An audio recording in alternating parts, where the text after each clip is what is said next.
आज मी नाही घातलं ब्लू शर्ट, नाही तर मला बघायला लागलं असतं.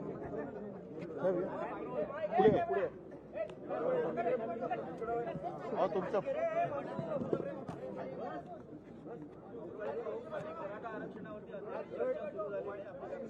एक मिनिट,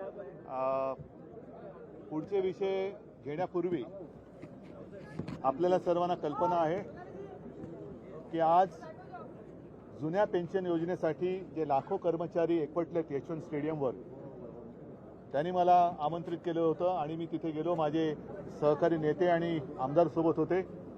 शिवसेनेने त्यांच्या मागणीला पूर्ण पाठिंबा दिलेला आहे आणि एवढंच नव्हे तर त्यांच्या लढ्यामध्ये शिवसेना सुद्धा त्यांच्यासोबत राहील हे वचन मी त्यांना दिलेलं आहे.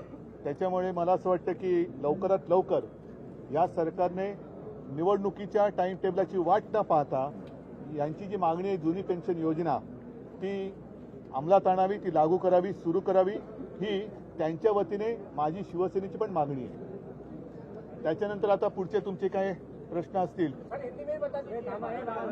आणखी एक महत्वाचा मुद्दा असा आहे की तुमच्याच माध्यमातून मला आता कळलं निरगुडकर साहेबांनी राजीनामा दिलेला आहे. तो राजीनामा का दिला, त्याच्यामध्ये असं म्हणतात की त्यांच्यावरती कोणी मंत्र्यांनी दबाव आणला. तर हे मंत्री कोण आहेत?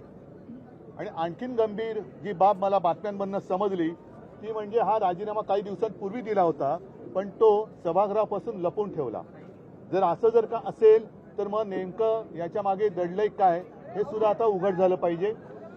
सभागृहापासून कोणतीही माहिती ही लपवण्यात आली असेल तर ती का लपवली त्याचं उत्तर सरकारने दिलं पाहिजे आणि निरगुडकर साहेबांना सुद्धा राजीनामा देण्याची वेळ कोणी आणली याची सुद्धा चौकशी झाली पाहिजे, ही आमची शिवसेनेची मागणी आहे. दोन मंत्र्यांनी दबाव आणल्यामुळे नाही, असं दबाव आणून जर का काम करणार असाल तर मग फार्स करता कशाला? म्हणजे खेळाडू पण तुमचे, पंच पण तुमचे, सगळंच तुमचं, कॉमेंट्री पण तुम्हीच करणार, मग मॅच म्हणून खेळता कशाला? ही मॅच नाहीये, हा कोणाच्या तरी भावनेचा खेळ होतोय आणि त्या भावनांशी खेळू नका. कारण महाराष्ट्र आज अस्वस्थ आहे. तो अस्वस्थ महाराष्ट्र त्यांचं जर का नीट त्यांच्याशी बोलले नाही, ती जो समाज रस्त्यावरती उतरलेला आहे त्यांच्याशी नीट बोललं गेलं नाही, त्यांच्या मागण्या जर मान्य केल्या गेल्या नाहीत आणि हा जर का भावनेचा खेळ, वेळकाढूपणा हे सरकार करत असेल आणि ज्यांना तिकडे एक समिती म्हणून नेमले त्यांच्यावरती मंत्री दबाव आणत असतील तर मग असे मंत्री त्यांच्याबद्दल काय कारवाई करायची ते सभागृहाने ठरवायची. पहिली गोष्ट तुम्ही जो आता मला प्रश्न विचारला की दोन मंत्र्यांचा दबाव त्यांच्यावरती आणला असं त्यांनी सांगितलंय. पहिले दोन मंत्री कोण आहेत हे लोकांना कळलं पाहिजे. सर, आयोगाच्या सदस्यांचं असं म्हणणं आहे की सरकार कुठेतरी हस्तक्षेप करत. हो, पण म्हणून हा सरकारी हस्तक्षेप नेमका कोण करतंय आणि काय करतंय हे लोकांना कळलं पाहिजे. जनतेच्या भावनेशी खेळू नका. अच्छा, या बातम्या कोणीतरी तुम्हाला सांगताय आणि तुम्ही त्या बातम्या दाखवत आहात. अधिकृत अशी माहिती माझ्याकडे आलेली नाही. ज्या दिवशी ते येईल त्या दिवशी आमच्याकडे जी माहिती आहे त्यांच्याबद्दल जे काल बोललो ती आम्ही उघड करू. मग आजपर्यंत आम्ही एक संस्कृती पाळत आलो. खोटे नाटे आरोप जर तुम्ही आमच्यावर करत असाल तर आमच्याकडे असलेली खरी माहिती हे आम्ही दाखवू. मग ती कुठे कोणाकोणाच्या अंगलट येईल हे याचं त्यांनी ठरवावं. आणि तूर्त मला असं वाटतं की आजचा दिवस हा आनंदाचा आहे. आम्ही तुम्हाला भेटल्यानंतर भुजबळ साहेबांकडे पेढे खायला जाणार आहोत कारण त्यांची चौकशी अचानक बंद केली गेली. त्यांना काही दिवस, काही महिने, काही वर्ष तुरुंगात ठेवल्यानंतर जी दमदाटी नंतर चालली होती की तुम्ही जामिनावर आहात, विसरू नका. आता असं नेमकं काय, कोणता चमत्कार भुजबळ साहेबांनी केला हा आम्हाला जाणून घ्यायचा आहे. त्यांच्याकडे आम्ही आता पेढे खायला जाणार आहोत. आणि नंतर मात्र माझा विचार असा आहे की हे अधिवेशन आता 20 पर्यंत वगैरे चालेल. संसदेचं अधिवेशन कधी चालेल, कितपर्यंत चालेल, त्या अधिवेशनानंतर प्रफुल्ल पटेल यांच्याकडे मी जेवायला जाणार आहे. पण त्यांना विनंती करणार आहे की मिरचीकम जेवण द्या. काल उदय सामंत यांच्याकडे नगर विकास विभागाचा अतिरिक्त भार आहे. काल त्यांनी असं सांगितलं की मुंबई महानगरपालिकेमध्ये जवळपास 25 वर्षाचं ऑडिट आहे ते पुन्हा केलं. त्यांचा आणि मुंबईचा संबंध येतो कुठे? आणि मुंबईची चौकशी जरूर करा. मी तर आव्हान जाहीर सभेत दिले, सर्व महानगरपालिकांची करा. गेल्या काही दिवसांपूर्वी नागपूर गणपतीच्या दिवसात नागपूर ज्यांनी बुडवून दाखवलं त्या विकास पुरुषांची सुद्धा चौकशी करा. नागपूर बुडत असताना घरामध्ये गणपती आहे, ज्यांच्या घरात नागपूरकरांच्या पाणी गेलं त्यांच्याही घरी गणपती होते, पण स्वतः मात्र बॉलिवूड तारकांमध्ये फोटो काढून घेत होते. ते मुख्यमंत्री सुद्धा काय करत होते, ठाण्याची चौकशी करा, पिंपरी चिंचवडची करा, पुण्याची करा, नागपूरची करा आणि करोना काळात खास करून PM केअर फंडाचं काय झालं त्याची चौकशी करा, संपूर्ण देशाची चौकशी करा. आमचं जाहीर आव्हान आहे. अधिवेशन कुठलंही असलं की चौकशी आणि SITच्या अशा समित्या स्थापन करण्याचा एक पास तुमच्यासमोर आखला जातो. यामुळे नाही शेवटी नाही दबाव येण्याचं कारणच नाहीये. दबाव टाकण्यासाठी करतात. डर नाही त्याला डर कशाला, दबाव येण्याचं कारण नाही. पण खोटे आरोप तुम्ही आमच्यावरती करणार असाल तर तुमची खरी जी काही माहिती आहे आणि ती पेपरमध्ये आलेली आहे, कोणाची प्रश्नोत्तरं पेपरमध्ये आलेली आहेत हे तुम्हाला माहिती आहे की काय काय कसं घडलं, कोण कसं करत होते, त्या बातम्या आहेत, कात्रणं आहेत आणि ते ऑन रेकॉर्ड आहे, स्टेटमेंट आहे. मग त्याची चौकशी करा. एक दोन प्रश्न आहेत की सीबीआयने ऑलरेडी या पूर्ण प्रकरणात मला त्याच्यात जायचं नाही. ऐका, हे कोणीतरी तुम्हाला हवेत बातम्या सोडायला सांगतात, त्याच्यावर मी अधिक भाष्य करणार नाही. अधिकृत जेव्हा काय होईल तेव्हा मला काय बोलायचं ते मी बोलेन. इंटरव्ह्यू ऍप्लिकेशन आपण या प्रकरणात केलेलं आहे. ते ठीक आहे, त्याचा तो विषय वेगळा बघू आम्ही. काय आता हिंदी में जरा थोडासा चला.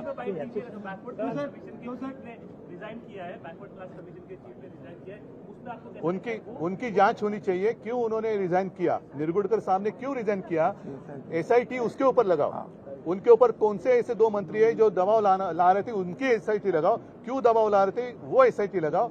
खाली ये लोगों का खेल, उनके जो भावना है उसके साथ खेल मत करो, खिलवाड़ मत करो, क्योंकि आपका तो खेल होता है लेकिन लोगों की जान जा रही है. तो SIT हम तो मांग करें कि निर्गुडकर साहब ने जो रिजाइन किया है, इस्तीफा दिया है, उसकी SIT लगाओ और निर्गुडकर साहब को पूछो कि ये मंत्री कौन है. और मुझे जो आपके माध्यम से समझ में बात आ गई, कुछ दिन पहले उन्होंने इस्तीफा दिया था, क्यों इतने दिन वो छुपाए रखा.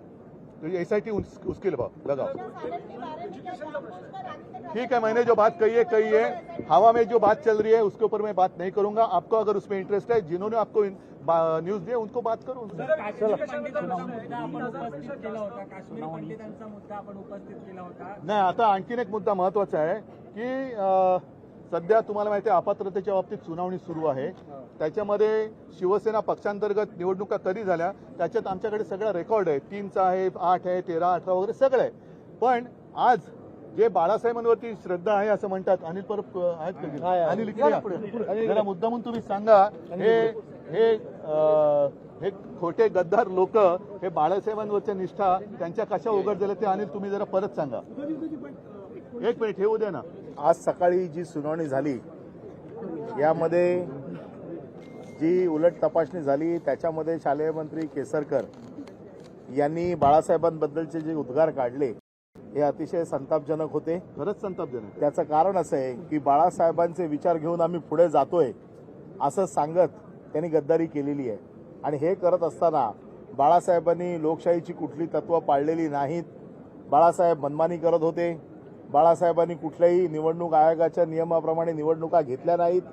असे वेगवेगळे आरोप त्यांनी आपल्या उलट तपासणीमध्ये केलेले आहेत.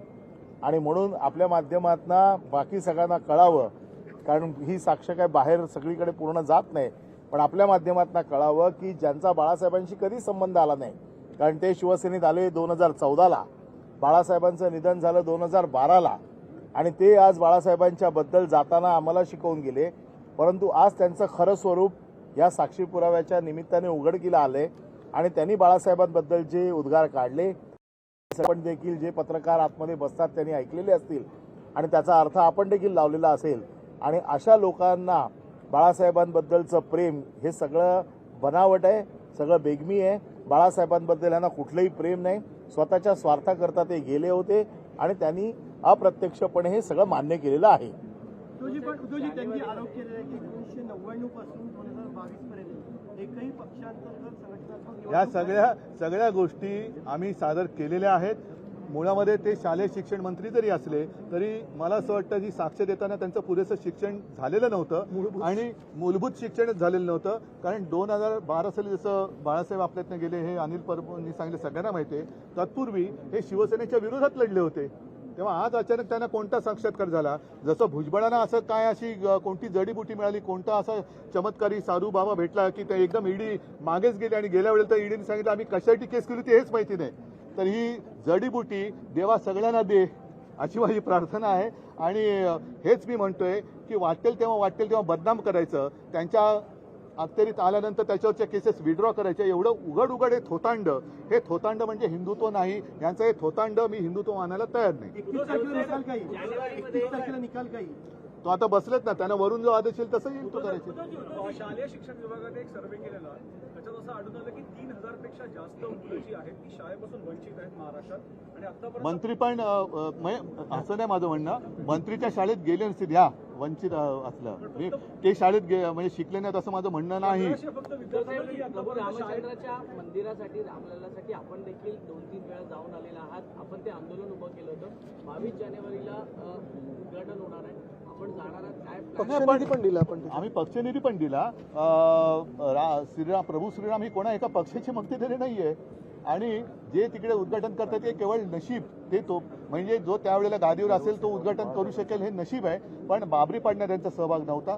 त्याच्यानंतर झालेल्या 92-93च्या सगळ्या त्या हिंसाचारात मुंबई वाचवण्यात त्यांचा कुठे सहभाग नव्हता. राम मंदिरचा आदेश मी सांगत होतो की विशेष कायदा बनवा. आणि ज्या वेळेला राम मंदिराचा मुद्दा हा थंड बसत्यात होता तेव्हा मी 2018 साली नोव्हेंबरमध्ये अयोध्येला गेलो होतो. त्याच्यानंतर योगायोगाने त्या वर्षभरात सुप्रीम कोर्टाने तो निकाल दिला. आणि ज्या नोव्हेंबरमध्ये मी तिकडे गेलो होतो त्याच्या पुढच्या नोव्हेंबरमध्ये हा निकाल आला आणि योगायोगाने मी पण मुख्यमंत्री झालो होतो. त्याच्यामुळे असं काही नाही की कोणाचं आमंत्रण मला पाहिजे त्यावेळेला मी जाईन. कारण श्रीराम माझा सुद्धा आहे. मला जेव्हा वाटेल मला ते तिकडनं सांगतील, तिकडनं म्हणजे कुठे प्रभू रामचंद्र हे यांचे देव वेगळे माझे देव वेगळे. उद्घाटन झाल्यानंतर निवडणुका जाहीर करतील असं वाटतं. क्या मिठाई खाने अभी सची आप भी चलिए भुजबल साहब के पास मिठाई खाने के लिए, क्योंकि कुछ साल 2 साल या 2.5 साल पता नहीं, अब मैं भी भूल गया, वो जेल में थे, उनके ऊपर गंभीर आरोप थे. अचानक ऐसा कौन सा चमत्कार हो गया कि उनके ऊपर ईडी ने केस जो दायर की थी वो वापस ले ली और उनको फ्री कर दिया, क्या करते बरी कर दिया. तो असं सगळ्यांना बरं करा असं माझं म्हणणं आहे. और प्रफुल्ल पटेल साहब के यहाँ मैं अभी देखता हूँ, उनके घर खाना खाने की मेरी इच्छा है, मिर्ची कम खाना. कारण आता त्यांच्याकडे जेवायला जायला काही हरकत नाही, कारण त्यांना राजमान्यता मिळालेली आहे. भुजबळ साहेबांना राजमान्यता मिळालेली आहे, प्रफुल्ल पटेल साहेबांना मिळालेली आहे. आता भुजबळांचा पेढा खायला आणि प्रफुल्ल पटेलांकडे मिरची कम जेवायला काय हरकत आहे. सर, हाल ही में जिन राज्यों में चुनाव थे वहाँ भाजपा ने 400-450 रुपए में सिलेंडर दिया. महाराष्ट्र की जनता का क्या बोलना? हाँ, अच्छा मुद्दा है, कारण ये बहुत ही अहम मुद्दा है. यही तो खासियत है इन लोगों की. कुछ भी ऐसा विषय आता है कि उनके ऊपर आ सकती है बात, तो बाजी पलटाने के लिए गुमराह करते हैं. तो महाराष्ट्र ने ऐसा कौन सा गुनाह किया है कि आपने वहां सब प्रभु रामचंद्र का दर्शन आपको फ्री और महाराष्ट्र के लोगों को चार्ज, ये कौन सा हिंदुत्व है. वहां जो जिस कीमत में दाम में गैस सिलेंडर मिल रहा है महाराष्ट्र में नहीं मिल रहा है. क्यों आप इलेक्शन का इंतजार क्यों कर रहे हैं. और इतने दिन तक मतलब आप कम कर सकते हैं, जो गैस सिलेंडर की दाम है, प्राइस है, आप कम कर सकते हैं. तो इतने दिन जो ज्यादा पैसा लिया वो किसके जेब में दिया गया. हाँ, सगळा मोठा घोटाळा है. और इसलिए मैं कहता हूँ अगर मुंबई म्यूनसिपालिटी की इंक्वायरी करनी है जरूर करो, लेकिन साथ ही साथ सारे म्यूनसिपालिटी की इंक्वायरी करो. खास कर पिछले कुछ दिन पहले गणपति के दौरान नागपुर डूब गया था, जिसने नागपुर डुबाकर दिखाया, उनकी भी जांच करो. और मैं तो कहता हूं कोरोना के समय में पूरे देश की जांच करो और पीएम केयर फंड की भी जांच करो. धन्यवाद. लोकशाही मराठी ऐका, पहा, जागरूक रहा.